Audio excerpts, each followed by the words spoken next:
మీరు మంచి స్థానాలు అనుకొని పెట్టినటువంటి సింహద్వారాలు అన్నీ కూడా డిగ్రీలు తిరిగిన తర్వాత నీచ స్థానాలకు రావడం జరుగుతుంది. ఈ విషయం తెలియక చాలా మంది నష్టపోతున్నారు.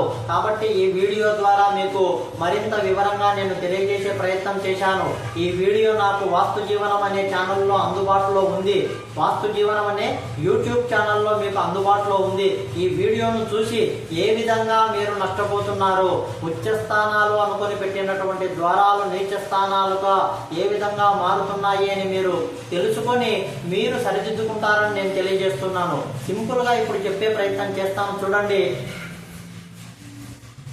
నార్మల్ గా మనము ఈ విధంగా ఉచ్చస్థానం అనుకొని తూర్పు 90 డిగ్రీలు మనము ఇలా తూర్పు మధ్యస్థానం అంటే ఒక ఇంట్లో సైడ్ కు 3 గదులు మొత్తము 9 గదుల నిర్మాణం ఒక ఇల్లు ఉన్నప్పుడు 9 గదులే కానీ 2 గదులే కానీ ఏవైనా సరే మనకు సంబంధం లేదు. మీరు జాగ్రత్తగా గమనించండి.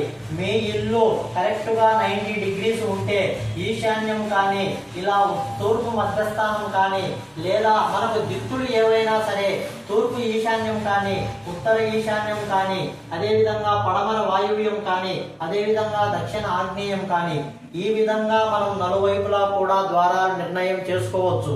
ఇదే ఇంటికే మనము దిక్కులు తిరిగి ఉంటే అంటే ఆగ్నేయ ప్రాచిలో మీ ఇల్లు తిరిగి ఉన్నప్పుడు చూడండి, మనకు తూర్పు ఈశాన్యం పెట్టుకున్న ద్వారము తూర్పు మధ్యస్థానానికి వస్తుంది.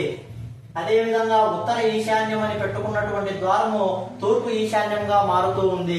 అదేవిధంగా పడమర వాయువ్యం అని పెట్టుకున్నటువంటి ద్వారము ఉత్తర వాయువ్యంగా మారి ఇది నీచ స్థానంలో పడడం జరుగుతూ ఉంది. అదేవిధంగా దక్షిణ ఆగ్నేయం అని పెట్టుకున్నటువంటి ద్వారము ఇది దక్షిణంగా మారి మనకు శుభ ఫలితాలను ఇవ్వదు.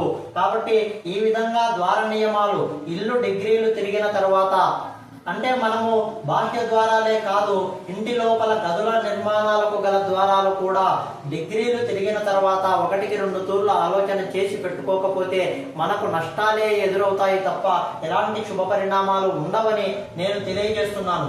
ఈ పూర్తి వీడియో నా యూట్యూబ్ ఛానల్లో వాస్తు జీవనం అనే యూట్యూబ్ ఛానల్లో అందుబాటులో ఉంది. మీరు తెలుసుకొని కొంచెం ద్వారాల నియమాలలో తగిన జాగ్రత్తలు పాటించినట్లయితే మీరు పెట్టుకున్నటువంటి స్థానాలు ఉచ్చ స్థానాలుగా మారి మీ ఇంటికి మేలు చేస్తాయని తెలియజేయడం జరుగుతూ ఉంది.